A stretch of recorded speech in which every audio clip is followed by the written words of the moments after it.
résiste. Et qui s'intéresse aujourd'hui aux coiffeurs qui ont vu leur salon se fermer pour la seconde fois en un an. On va voir comment s'en sort la chaîne Addict Paris avec Justine Vassogne et Kenzo Marcelin.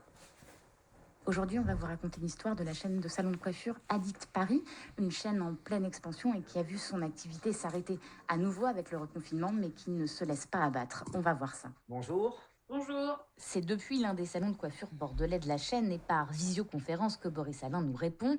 Il y a 5 ans, il se lance dans l'aventure de la coiffure. Son concept, la coupe de cheveux par abonnement. C'est exactement le même fonctionnement que la salle de sport, c'est-à-dire que vous êtes abonné sans engagement et c'est vous qui allez faire votre formule d'abonnement en fonction du type de prestation et bien évidemment du nombre de passages que vous allez déterminer. Boris Alain sait de quoi il parle. Pendant plusieurs années, il a géré des salles de fitness, mais pour Addict, pendant 2 ans, lui et ses associés ont d'abord tâtonné pour trouver le bon modèle économique, pour fixer le prix de chaque prestation notamment. Sur une base cheveux courts, une cliente qui voudrait venir une fois par mois pour faire un shampoing, un brushing et une coloration, on va démarrer à 34,90 €. 35 € pour une prestation qui, sans abonnement, tourne autour des 50-60 €.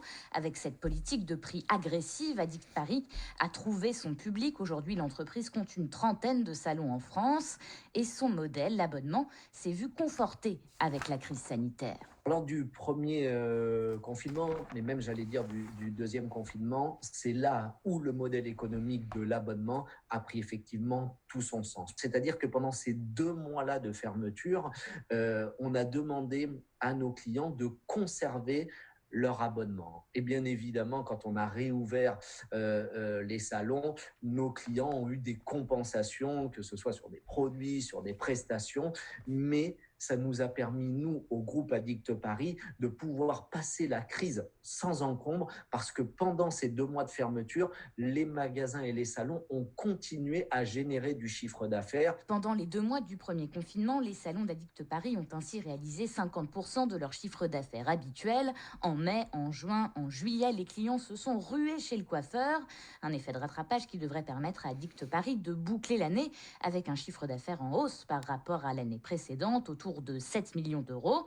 Le reconfinement n'inquiète pas plus que ça Boris Alain. Pas question de ralentir le rythme. Il projette d'ouvrir une dizaine de salons en franchise l'année prochaine. Voilà, Addict Paris avec Justine Vassogne.